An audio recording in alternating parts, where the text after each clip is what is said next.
Michael, and what are the challenges when we talk about some virtual teams? Well, a very good topic.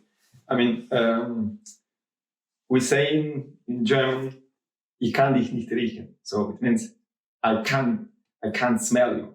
So don't forget, in a virtual team, you cannot smell your team. Actually, I mean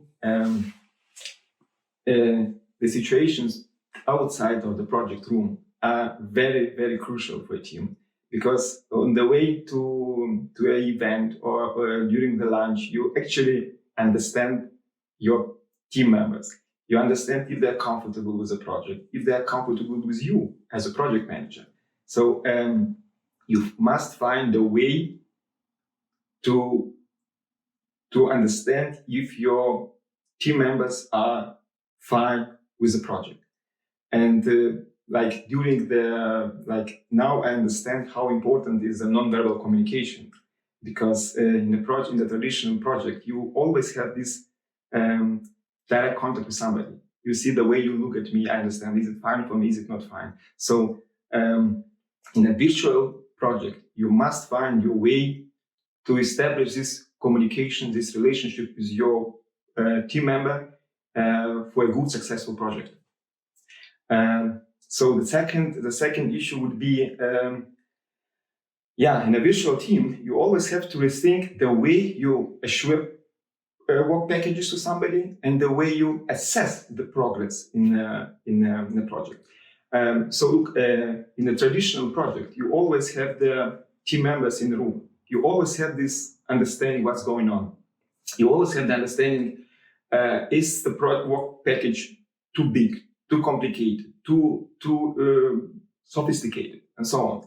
And you have always the understanding if a team member is okay with what he's doing. In a virtual team, it's quite complicated. So don't underestimate the way you assess the work progress of each team member. You might realize after 2 months that you have nothing in the hand, and at the end of the day, nothing happens. So this is quite important. The third issue would be adjust your strategy to the daily project work. It means in a traditional project, you always meet together in the morning. You have a kind of workshop. You have your whiteboard, and you work on different topics. In a virtual team, you have a completely different situation. So somebody might be uncomfortable with the situation to virtually work on a whiteboard. Somebody might be uncomfortable just talking. So you have to find your way and your role in a virtual team. Do you have the role of a moderator and you make the minutes?